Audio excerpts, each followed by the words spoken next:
परमात्मा ने ये सारी दुनिया बनाई और इस दुनिया के अंदर 84 लाख योनियां हैं। इन 84 लाख योनियों में मनुष्य की योनि सर्वश्रेष्ठ योनि है। वैसे तो देवताओं की योनि बड़ी ऊंची बताई गई है, लेकिन देवता भी पिछले जन्मों में जो अच्छे कर्म किए उसका सुख इस जन्म में भोग लेते हैं, और जब वो सुख भोग लेते हैं तो उन्हें नीचे की योनियों में जाना पड़ता है, उनका छुटकारा नहीं होता। मुझे याद है हुजूर संत कृपाल सिंह जी महाराज बतलाया करते थे कि एक बार अर्जुन को भगवान कृष्ण एक कीड़े को दिखाकर कहने लगे कि अर्जुन, ये जो कीड़ा चल रहा है ये कई बार ब्रह्मा और विष्णु बन चुका है, लेकिन अपने पुण्य कर्म का भोग लेने के कारण दोबारा कीड़े की योनि में, तो इस तरह उसका छुटकारा नहीं। लेकिन मनुष्य जीवन में हमें यह अवसर मिलता है कि हम परमात्मा की भक्ति करके, उसकी प्राप्ति करके जन्म मरण से छुटकारा पा सकते हैं। इसीलिए सारे धर्मों में मनुष्य की योनि को बड़ा ऊंचा स्थान दिया गया। बाइबल में इसे कहा टॉप ऑफ ऑल क्रिएशंस, ये सारी दुनिया की सरताज योनि है। हमारे यहाँ कहा कि इस योनि को पाने के लिए देवता भी तरसते रहे। देव दुर्लभ ये देह। और कुरान शरीफ में कहा कि खुदा ने इंसान बनाया और फरिश्तों को भी इसे सिजदा करने के लिए कहा। तो इस तरह से मनुष्य योनि का बड़ा महत्व है, लेकिन इसका महत्व जब ही है जब इसमें आकर हम वो काम करें जिसे करने से इसकी श्रेष्ठता है। और वो काम क्या है? कहा भाई प्रापत मानुष देहरिया, गोविंद मिलन की है तेरी बरिया, और काज तेरे किते न काम, कर साथ संगत भज केवल नाम। कि दुनिया में जो भी हम सब काम कर रहे हैं ये हमारे कोई काम आने वाला नहीं है। संत महात्माओं ने बताया कि हम संत की शरण में जाएं और नाम की कमाई करें, क्योंकि जब तक संत नहीं मिलता, जब तक हमें नाम की समझ नहीं आती। दुनिया के लोग नाम को कोई अक्षर समझकर ही उसी का जाप करते रहते हैं, उसी को रटते रहते हैं। लोग लड़ रहे हैं, कोई कहता ओम नमः शिवाय अच्छा है, कोई कहते हैं सीताराम अच्छा है, कोई कहता वाहेगुरु अच्छा है, कोई और नया अक्षर लेकर बैठ जाता है, उसका जाप करने लगता है। लेकिन ये सारे अक्षर, ये सारे मन की कल्पना है। जैसा जैसा मन बढ़ता है ये कोई नया अक्षर घड़कर उसको कहता है इसका जाप करो, लेकिन अक्षर के जपने से कुछ नहीं होता। कारण यह है कि वो परमात्मा हमारी आत्मा का भोजन है। जब तक उसे वो भोजन प्राप्त नहीं होता, हमारी आत्मा परमात्मा को अपने अंदर समा नहीं लेती, तब तक इसका कोई लाभ नहीं होता। तो इसलिए बताया कि संत ही हमें परमात्मा की प्राप्ति करा सकता है, क्योंकि संत के अलावा सारी दुनिया, चाहे वो वेशधारी महात्मा हो, चाहे मंडलेश्वर हो, महामंडलेश्वर हो, चाहे कथावाचक हो, हजारों लाखों आदमी इकट्ठा कर ले, चाहे नाच गा कर लाश लीला रचा ले, ये सारे आदमी अंधे हैं और अंधेरे में ही भटकते रहते हैं। इन्होंने परमात्मा को देखा नहीं। जो विद्वान होते हैं किताबों को पढ़ कर अभिमान तो करने लगते हैं कि उन्होंने बहुत ज्ञान प्राप्त कर लिया, लेकिन हालत है वो भी कहते हैं परमात्मा को किसी ने देखा नहीं, कोई उसे देख नहीं सकता। लेकिन जब संत आते हैं जिन्होंने परमात्मा को पाया, तो खुला ऐलान करते हैं कि हमने परमात्मा को पाया और आप भी पा सकते हैं। कबीर साहब ने कहा अल्लाह अलख न जाई लखिया गुड़ गुड़ दीना मीठा, को कबीर मेरी शंका नाठी सर्व निरंजन दीठा, कि परमात्मा को कोई नहीं देख सकता, लेकिन जब गुरु मिलता है तो कहा वो हमें एक बहुत आसान तरीका बता देता है। कहा जैसे गुड़ होता है मीठा होता है, तो इसी तरह वो इतना सरल तरीका बता देता है। न हमें दुनिया छोड़नी, न सिर मुड़ाना, न जंगलों में जाना, न भूखों मरना, न कई तीर्थ यात्राएं करना।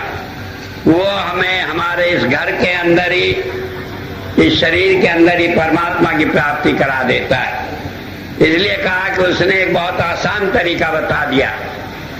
और आगे कहा कबीर साहब ने कि जब मैंने परमात्मा को देख लिया तो मेरी सारी शंकाएं मिट गई। परमात्मा कोई कल्पना की चीज नहीं, हम कहते हैं ऐसा है ऐसा है। परमात्मा को देखकर उसे जाना जा सकता है, उससे हमारी आत्मा की भूख मिट जाती है, लेकिन उसका बयान कोई नहीं कर सकता। कहा जैसे गूंगे को गुड़ मिल जाए, वो खाकर नहीं बता सकता उसका स्वाद कितना मीठा है। ठीक इसी तरह जिसने परमात्मा को पा लिया वो उसे शब्दों में बयान नहीं कर सकता। इसलिए संतों ने हमेशा एक बात कही कि भाई परमात्मा को जानने की, जिन लोगों ने जान लिए उनके अनुभव को जान लेने से काम नहीं चलेगा, तुम्हें अपना अनुभव करना पड़ेगा। कहा कि दूसरों की सुनी सुनाई बातों से काम नहीं चलेगा। मेरे हुजूर संत कृपाल सिंह जी महाराज कहा करते थे, क्या साहे जो खुद नहीं ब्याहे। भाई साहे का मौसम आया, सबकी शादी हो रही है, लेकिन अगर आपकी नहीं हुई तो आपके लिए उन सायों का क्या मतलब है? कुछ भी नहीं। किसी ने परमात्मा को पा लिया तो उससे आपको क्या हासिल? आपको तो जब हासिल है जब आपने अपने आप परमात्मा को पाया। इसलिए संत कहते हैं कि भाई मैंने पाया, तुम मेरे साथ आओ, तुम भी परमात्मा को प्राप्त करोगे। और जब प्राप्त करोगे तब सारी शंकाएं मिट जाएंगी। तो हमेशा से संत ही परमात्मा की प्राप्ति का मार्ग बताते रहे। संतों के अलावा जितने भी महंत हैं, जितने भी भेषधारी हैं, इन्हें परमात्मा की समझ नहीं। ये हमें दुनिया के झंझटों में उलझा देते हैं और इसमें उलझाकर हमें सारी जिंदगी इसी में लगा देते हैं। और अंत में हालत ये होती है, न उन्होंने पाया, वो भी रोते पीटते जाते हैं इस दुनिया से, और जो उनके पास दाल लगते हैं वो भी रोते पीटते जाते हैं। इसलिए गुरबाणी में कहा कि कच्चे का साथ छोड़कर पक्के की साथ लगो, ऐसे की साथ लगो जिसने परमात्मा को पाया। जिसने परमात्मा को पाया नहीं, उसके साथ लगकर हम परमात्मा को प्राप्त नहीं कर सकते। और जब किसी पक्के के साथ लगकर परमात्मा को प्राप्त करते हैं तो कहा वो धुर तक, जब तक हम परमात्मा में जाकर समा नहीं जाते तब तक वो हमारा साथ निभाता है। हमें बीच में दगा नहीं देता, हमें बीच में टाटा नहीं कर देता कि अच्छा मैं तो मर रहा हूं, मैं तो जा रहा हूं, काल के हाथों और भाई तुम्हारी तुम जानो।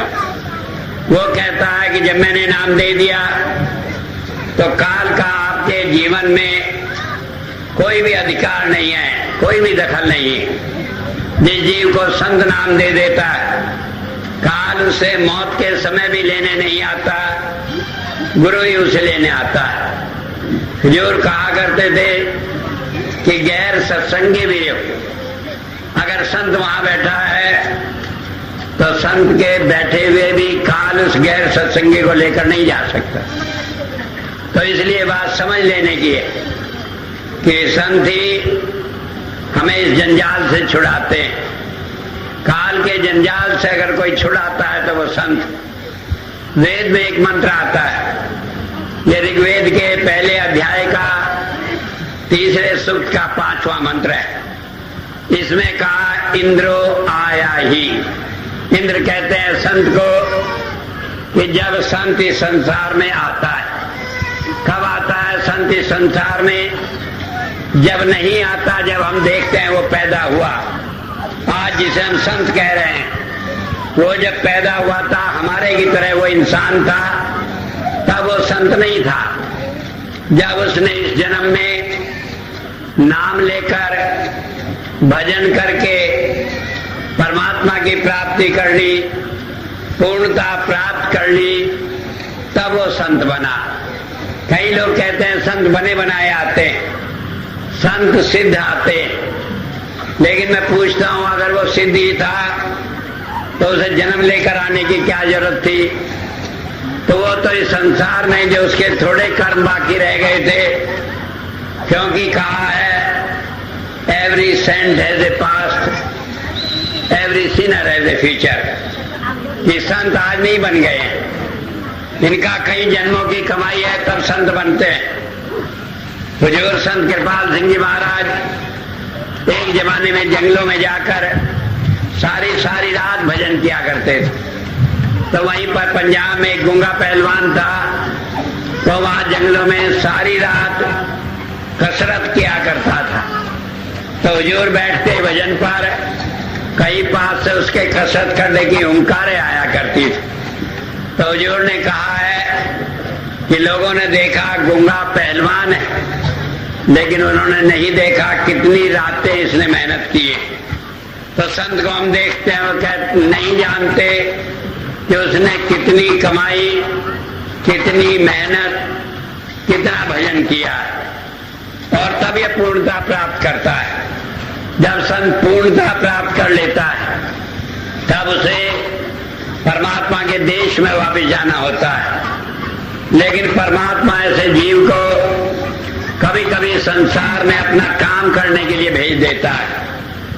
हालांकि संत जिसने पूर्णता प्राप्त कर लिया वो दुनिया में रहना नहीं चाहता, लेकिन उसे परमात्मा के हुक्म को मानना पड़ता है। गुरु गोविंद सिंह जी महाराज ने कहा, कहने लगे मेरा मन इस दुनिया में आने का नहीं था, मुझे परमात्मा ने कहा कि तुझे अपना बेटा बनाया और जैसे तैसे मुझे फुसलाकर समझाकर इस दुनिया में काम करने के लिए भेजा।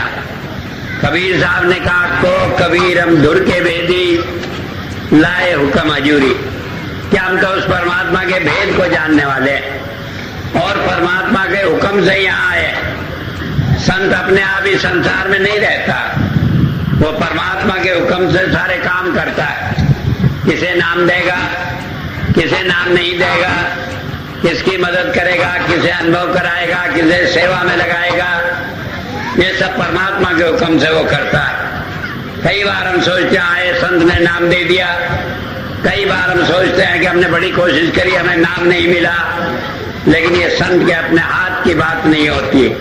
जब परमात्मा का उसे हुक्म होता है तब वो सारे काम करता है। तो इसलिए उन्होंने कहा कि हम तो हुक्म हजूरी लाए, परमात्मा का हुक्म हमारे साथ है। ईसा मसीह ने कहा ही स्पीक्स विद अथॉरिटी, कि वो जो संत बोलता है वो परमात्मा की ताकत से, उसके बल से बोलता है। तो वेद के इस मंत्र में बताया है कि जब पूर्णता प्राप्त कर लेता है कोई साधक और उसे जाकर परमात्मा में मिलना होता है, तो उस समय परमात्मा उसे अपना काम करने के लिए कभी कभी संसार में भेज देता है और वो संत का जन्म होता है उस दिन। भगवान बुद्ध का मालूम है, उन्होंने जंगलों में तपस्या की और करने के बाद जब पूर्णता प्राप्त कर ली तो वर्णन आता कई दिन तक वो असमंजस में रहे। परमात्मा चाहता था कि वो दुनिया में काम करें और उनका मन काम करने का नहीं था। उनका मन था वो जाकर परमात्मा में विश्राम करें, इस दुनिया के झंझटों में न फंसे। संत बनना कोई आसान काम नहीं है, संत का काम कोई आसान काम नहीं है। मेरे हुजूर संत कृपाल सिंह जी महाराज कहा करते थे कि संत संगत को ऐसे रखता है जैसे मेंढकों को तोलना पड़ता है। सारे उछलते हैं, सारे कूदते हैं, कोई आदमी भजन की बात नहीं करता, सब दुनिया की बात करते हैं। लेकिन उन सबको रोल कर, पुचकार कर, कुछ देकर, कुछ बहका कर वो परमात्मा की भक्ति में लगाता है। क्योंकि दुनिया की सारी चीजें मिल जाएं और परमात्मा की भक्ति नहीं की तो भी हमें नरकों में जाना पड़ेगा। तो संत उस नरक के द्वार को बंद करके अपने जीवों को किसी तरह भी परमात्मा की भक्ति में लगाते हैं। तो वेद कहता है कि जब संत आते हैं संसार में तो परमात्मा उन्हें कोई जीव दे देता है कि तुम्हारे जीव हैं, और वो उन्हीं जीवों को इस संसार में देखभाल करते हैं। कई बार संत एक जीव के लिए हजारों मील की यात्रा करता है। कई बार संत उसके पास रहते हुए जीव को नाम नहीं देता, कारण यह है कि उसके ऊपर उसकी मोहर नहीं होती। तो कहा कि जो जीव उसके होते हैं, जो परमात्मा ने उसे सौंपे हैं, उन्हें वो धिया इसी तो उन्हें परमात्मा का भजन कराता है। और वेद में कहा वो परमात्मा का भजन, वो परमात्मा का दर्शन उसकी आत्मा का भोजन है। उसे खाकर आत्मा तृप्त हो जाती है। फिर ये दुनिया में काम, क्रोध, लोभ, मोह, अहंकार में नहीं फंसती। फिर ये दुनिया के लालच में इधर से उधर भटकती नहीं फिरती, अपने में तृप्त हो जाती है। जैसे नाम का धन मिल जाता है, उसे दुनिया के सारे धन धूल के समान हो जाते हैं, वो उनकी परवाह नहीं करता। और इसीलिए भजन को कहा कि वो हमारी आत्मा का भोजन है। किसी को भोजन देने के बजाय आप भोजन की चर्चा करते रहो तो उससे कोई फायदा नहीं। जब मैं नाम देता हूं तो अक्सर कहता हूं कि परमात्मा की भक्ति, परमात्मा की चर्चा करने को उसकी पूर्ति पूजने का नाम नहीं, क्योंकि ये तो हमारी आत्मा का भोजन है। जब तक हमें परमात्मा प्राप्त नहीं होता, जब तक हम उसे अपने अंदर समा नहीं लेते, तब तक भक्ति का कोई मायने नहीं होता। इसीलिए ईसा मसीह ने कहा ईट मी एंड ड्रिंक मी, कि मुझे ही खाओ, मुझे ही पियो। लेकिन जो लोग उसकी बात को नहीं समझते वो मूर्खता की बात करने लगते हैं। वो इन बातों को न समझकर कहते हैं हम ईसा मसीह का शरीर, ईसा मसीह का मांस और उसका खून अपने अंदर समा रहे हैं, और वो उसके बजाय शराब पीने लगते हैं, उसके बजाय डबल रोटियां खाने लगते हैं, उसके बजाय हलवा पूरी गटकने लगते हैं। और वो समझ रहे हैं कि उन्होंने परमात्मा के रास्ते पर सही दिशा में लोगों को चलाया, लेकिन वो खुद भी अंधे हैं और दूसरों को भी अटका देते हैं। तो वेद ने कहा कि वो हमें परमात्मा की भक्ति को हमारे भोजन के समान देता है। आगे कहा विप्रजुर कि संत जो है वो परमात्मा के ज्ञान से इस संसार में सारा काम करता है। उसकी ताकत क्या है? परमात्मा का ज्ञान है। परमात्मा से वो जुड़ा हुआ है, हर घड़ी परमात्मा से उसे संदेश मिलता है और उसी के सहारे वो इस दुनिया में काम करता है। और उससे क्या होता है? सूरतवंत, वो हमारी आत्मा को अपनी आत्मा के साथ जोड़कर हमारा मार्गदर्शन करता है। हम कहीं रहे, 1000 मील दूर रहे संत से, लेकिन कभी उससे अलग नहीं होते, क्योंकि वो अपनी आत्मा से हमेशा हमारे साथ रहता है। कबीर साहब ने कहा गुरु बसे बनारसी, सिख सा समुंदर तीर, एक पल कभी न बिछड़े जो गुण होए शरीर। तो संत जब नाम देता है वो हमारे अंतर में बैठ जाता है। हम भूल जाए वो भूलता नहीं, हम उसे याद करने करें जब भी वो देखता है कि वो अब जीव परेशानी में और उसे संत की आवश्यकता है तो उसे आकर मदद करता है। कई बार हम भूल भटक कर सालों तक सत्संग में नहीं आते, लेकिन जब याद आती है उसकी, जब उसकी दया में हेर होती है, जब उसकी खींच पड़ती है तो हम दोबारा उसके पास जाते। तो संत ये सारे काम हमारे पिछले कर्मों को भुगताते हुए करता है, जिससे हम कर्म भी भुगत लें और इस रास्ते से टूटे भी नहीं, छूटे भी नहीं। तो बताया वो आत्मा से हमारे साथ रहता है। हजूर संत के पास जी महाराज कहा करते थे कि जब संत नाम देता है तो वो जीव के अंतर हो बैठता है और उसे जब तक नहीं छोड़ता जब तक सचखंड नहीं पहुंचा देता। तो बात यह समझ लेने की है कि गुरु अगर वो सच्चा गुरु है तो न वो छूट सकता है न मुझसे छोड़ सकते। कई बार हम गुरु को इंसान समझकर, एक मामूली आदमी समझकर अपने मन में ये भ्रम पाल लेते। मुझे याद है घटना, एक बार एक भाई राजा राम थे, वो नाम कम दे देंगे लेकिन तुम्हें एक बात माननी पड़ेगी। वो कहने लगे क्या? कहने लगे तुम्हें हमारे सामने शराब नहीं पीनी, पीछे पीते रहो, कोई मनाही नहीं। अब उसने सोचा साल में एक बार आऊंगा, 2 बार आऊंगा, इतनी भीड़ लगेगी, 1 मिनट आधी मिनट का टाइम मिलेगा, तो वहां तो शराब मुझे कोई पीने से रहा, तो इसलिए उसने कसम खा ली कि मैं आपके सामने नहीं पीऊंगा। हुजूर ने नाम दे दिया। नाम लेने के बाद वो घर गया। आदत थी रोज पीने की, घर में बोतल भी रखी थी, निकाल कर एक गिलास में डाली, पीने की तैयारी हुई। तो जैसे गिलास मुंह के पास आया तो उसमें हुजूर की तस्वीर दिखाई दी। पहले तो उसका मन ठटका, कहने लगे इसमें शराब में हुजूर है तो मैं शराब उनके सामने नहीं पीऊंगा। लेकिन फिर मन कहने लगे भाई वो तो खुद ही मना करते थे दूसरे को शराब पीने की, वो शराब में क्या करेंगे। और अपने मन को समझाकर इस तरह पीने की कोशिश की, गिलास को मुंह के करीब लाया, एक थप्पड़ मुंह पर पड़ा, गिलास दूर जाकर पड़ा। अब वो घबराया, ये क्या हुआ। दिल्ली का ही वाक़ा था, दौड़ा हुआ महाराज जी के पास गया। जाकर महाराज जी से कहने लगा 30 साल हो गए, कभी ऐसी घटना नहीं हुई, आज तो बड़ी अजीब घटना हो गई नाम लेने के बाद। कहने लगे क्या? कहने लगे मेरे घर में भूत आ गया। कहने लगे भूत? कहने लगे हाँ भूत आ गया। कहने लगे कैसे? कि मैं ऐसे गिलास लेकर शराब पी रहा था तो उसमें आपकी तस्वीर दिखाई दी, फिर मैं उसे पीने लगा, एक थप्पड़ मेरे मुंह पर पड़ा। तो हुजूर कहने लगे तुम मुझे भूत कहते हो? कहने लगे हुजूर आपका शराब में क्या काम, आप वहां कहां से आए, भूत ही होगा। कहने लगे नहीं, गुरु जब नाम दे देता है तो सिख के अंग संग रहता है, जैसे हो वैसे विश्वास दिलाता है। तो जब उन्हें बात समझ में आई तब उन्होंने समझा कि अब यहाँ कोई चारा नहीं चलेगा, और उन्होंने कहा अच्छा अब मेरी तौबा, आगे नहीं पीऊंगा चाहे जो कुछ हो जाए। तो संत हमारे अंग संग रहकर जंगल में, बियाबान में, मुसीबत में, जहाँ सारी दुनिया हमारा साथ छोड़ जाए वहां भी वो हमारा साथ निभाता है। चाहे दुनिया कितना ही बुरा समझे, वो हमें सब जगह मदद करके सहारा देकर लाता है। मुझे याद है घटना, एक बार एक भाई सत्संगी था, अब उसे किसी ने कह दिया, सिर फिरे लोग बहुत होते हैं, कहने गुरु के बदन से अपना बदन छुआ लो तुम पार हो जाओगे। अब बाबा जी एक दिन थे, अब वो घूम रहे थे, अपना तहमत बांधे, कुछ पहने नहीं थे। उन्हें देखा आज तो मौका है, बनियान बुनियान निकाल कर लुंगी बांध कर वो भी गया और जाकर बाबा जी से गले मिलने लगा। बाबा जी ने कहा दूर रहो, कहने लगे नहीं। वो जबरदस्ती करने लगा। बाबा जी तकड़े तो थे, उसे एक धक्का दिया, फिर भी वो जोर जबरदस्ती करने लगा।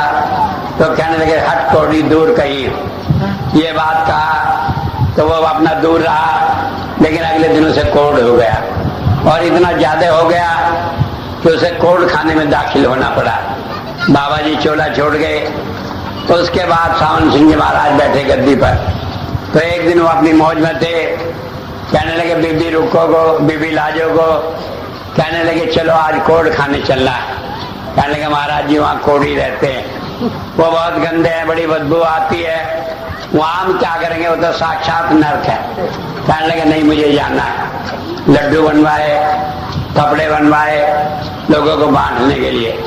वहां सारे कोढ़ी बैठे थे लाइन में, सबको देते चले गए। एक कोढ़ी बैठा था, उसे दिया, कहने लगे अरे ऊपर देख, वो ऊपर नहीं देखा। फिर दोबारा कहा ऊपर देख, फिर भी नहीं देखा। तीसरे बजे डांट कर कहा ऊपर देख, तो देखा उसकी आंखों में आंसू भरे हुए थे और वो रो रहा था। बाबा जी ने उसे प्रसाद दिया, कहने लगे चल अब तेरी छुट्टी हो गई। उसके बाद बाबा जी चले गए। बीबी लाजो ने पूछा ये कौन था? कहने लगे हम इसी के लिए आए थे। एक सत्संगी था सिर फिरा, जिसने बाबा जयमल सिंह के साथ ऐसे बदतमीजी की थी और उन्होंने श्राप दे दिया था, कोढ़ हो गया, लेकिन इसे ही लेने के लिए, इसे निकालने के लिए आए थे। अब इसकी सजा पूरी हो गई, अब ये जो है ठीक रहकर भजन करेगा और ये कोड़ खाने से छुट्टी हो जाएगी, ठीक हो जाएगा। तो एक बात ये समझ लेने की है, संत कहीं भी जंगल में, बियाबान में, जेल में, मेल में, मेले में, ठेले में, सारी जगह सिख के साथ रहकर उसके दुख सुख में साथ रहता है और उसे अपना विश्वास बनाता है। तो वेद में इसीलिए आगे कहा है उप ब्रह्माणी भागत है, कहा कि वो ब्रह्म ज्ञान के द्वारा हमें परमात्मा का रूप बना देता है। हमारे यहाँ 10 अवतार बताए गए हैं परमात्मा के। एक उसमें कहा वो मत्स्य का अवतार धारण करता है, एक कहा वो कुर्म का अवतार धारण करता है, एक कहा वो वामन का अवतार धारण करता है, एक कहा वो नरसिंह का अवतार धारण करता है। तो कोई समझे कि उन रूपों में परमात्मा आया, कभी नहीं, बल्कि उनके अंदर जो गुण होते हैं, इस संत के अंदर गुण होता है। तो जब हम कहते हैं वो मछली का अवतार है, तो जैसे मछली जल के बिना जिंदा नहीं रह सकती, इसी तरह संत का जीवन आधार परमात्मा है, इसलिए उसे मछली का अवतार कहा। जब कहते हैं वो कछुए का अवतार है, तो इसलिए कहा कि कछुए की पीठ इतनी मजबूत होती है तो उसमें गोली मारते रहो तो उसमें छेद नहीं हो सकता, लेकिन उसे पलट दो, उसका पेट इतना मुलायम होता है कि एक सीख निकाल कर उसके पेट पर फेर दो तो पेट फट जाता है। तो इस तरह संत दुनिया में सारे कष्ट झेलता है। संतों को दुनिया ने छोड़ा नहीं, किसी ने सूली पर चढ़ाया, किसी ने जिंदा जलाया, किसी ने और सारे कष्ट दिए, लेकिन वो उन कष्टों में कभी विचलित नहीं होता। वो मानवता के लिए हमेशा दया द्रवित होकर उनकी भलाई का काम करता है। स्वामी दयानंद जी महाराज थे, उनके रसोइये ने उन्हें जहर दे दिया, उन्हें कष्ट हुआ, ये हो गया कि वो बचेंगे नहीं, लेकिन रसोइये को रुपये देकर कहा कि तुम भाग जाओ यहाँ से, नेपाल चले जाओ, नहीं तो पकड़े जाओगे और तुम्हें सजा हो जाएगी। तो ये काम केवल संत ही कर सकते हैं। वो हमारे गुण अवगुण को नहीं देखते, वो तो आते हैं अपनी दया बहन करने के लिए और उसी को करके हमारे अंदर से सारे अवगुणों को हटाकर हमें भी नरसिंह रूप बना देते हैं। हमें भी ऐसा कर देते हैं कि मनुष्य रहते हुए भी हम में असीम बल आ जाता है, हम संसार की किसी बात से हटते नहीं। इसीलिए कहा संत और पारस में बड़ा अंतर्जान, वो लोहा कंचन करे वो कर ले आप समान, कि संत हमें संत ही बना देता है। वो हमें इस दुनिया में भटकने को नहीं छोड़ता, वो इस दुनिया में हमें उसका मालिक बना देता है। हमारे अंदर वो ताकत दे देता है कि हमारे मुंह से जो बात निकल जाए वो सच हो जाती है, और अपना रूप देकर हमें परमात्मा के देश तक वापस पहुंचा देता है। तो वेद का ये मंत्र था कि संत इस दुनिया में, इस दुनिया के जेल खाने से, इस 84 लाख योनियों के जन्म मरण के चक्र से छुड़ाने के लिए आते हैं। उनके अलावा कोई इस काम को कर नहीं सकता, और जब उनकी शरण में हम जाते हैं तो हमारा काम है कि इसी काम को बनाए, दुनिया के झंझट में न पड़े। दुनिया की चीजें, धन दौलत तो हमें हजारों बार मिली, अनेक बार हम राजा रानी हो चुके, अनेक बार हम संसार के सुख भोग चुके। अब हमारा नंबर है कि हम परमात्मा की प्राप्ति करके अपने काम को कर लें, और इसके लिए हमें जरूरत होती है कि हम अपना प्यार संत से जोड़ें, दुनिया की चीजों में मन न फंसाए। वो जितनी जरूरत समझता है वो हमारी दुनिया की जरूरतें भी पूरी करता है, और हमें परमात्मा की भक्ति कराकर हमें संसार से छुड़ा देता है, और हमें जीते जी इसी में अनुभव हो जाता है कि हमें मोक्ष मिलेगी। बाबा सावन सिंह जी महाराज कहा करते थे कि अगर किसी संत को जानना तो उसके सिख को मरते समय देखो। मरते समय दुनियादार होता है, दुनिया के लिए रोता चिंगाड़ता है, तो उसकी जान नहीं निकलती, टट्टी पेशाब निकल जाता है, बुरी दुर्गत हो जाती है। लेकिन संत का जीव हंसते खेलते गुरु को अपने सामने प्रकट देखकर धुन के साथ खींचकर चला जाता है। इसीलिए कबीर साहब ने कहा, जिस मरने से जग डरे मेरे मन आनंद, कब पाऊं कब मरूं कब पाऊं पूर्ण परमानंद। तो मरने से पहले ही गुरु उसके सामने प्रकट हो जाता है, धुन खुल जाती है और उसी के साथ जुड़कर वो जाकर परमात्मा में मिल जाता है, फिर दोबारा जन्म लेकर आना नहीं पड़ता।